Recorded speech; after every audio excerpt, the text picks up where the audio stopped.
आपको 4 लाइन भोजपुरी पचरा का सुनाता हूँ जो मालिन मैया संवाद है। मालिन मैया से सवाल कर रही है, ए मैया कौना रूप कौन फूल आपके लिए आसन है, कौन फूल डासन है और कौन मूल फूल से आपका आवरण श्रृंगार होता है। मैया जवाब दे रही है। कैसे जवाब देती है? कवन फूल आसन ए मालिनी, कवन फूलवा डासन ए मैया हो, कवन फूलवा डासन आ कवन फूल हो ए मैया हो आवरण श्रृंगार।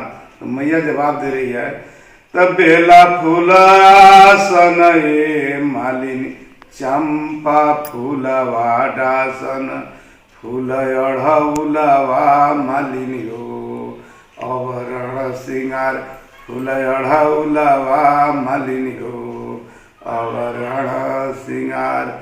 दूसरा प्रश्न मालिन करतिया, ए मैया कौन महीना में कहाँ रहेलू?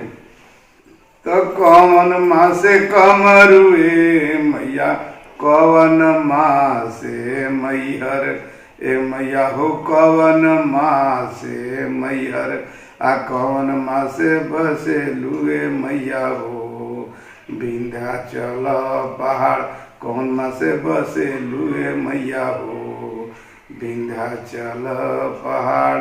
तो माई जवाब दे रही है, तो सावन माँ से कमरू ए मालिनी, चैत माँ से मैहर ए मालिनी हो चैत माँ से मैहर आ विंध्याचल में बसे निये मालिनी हो चढ़ते कुआर, विंध्याचल में बसे निये मालिनी हो चढ़ते कुआर, फूल अढ़ौलवा मालिनी हो आवरण श्रृंगार, फूल अढ़ौलवा मालिनी हो आवरण श्रृंगार। तीसरा और अंतिम प्रश्न मलिनिया के लिए भी मैया से, ए मैया कौन रूप से सृजन करेलू, कौन रूप से पालन करेलू आ कौना रूप से तू संहार करेलू ए संसार के? तो कौन रूपे सृजन ए मैया, कौन रूप वे पालन ए मैया हो, कौन रूप वे पालन आ कौन रूपे करेलू ए मैया हो परलय संहार, कौन रूपे करेलू ए मैया हो परलय संहार।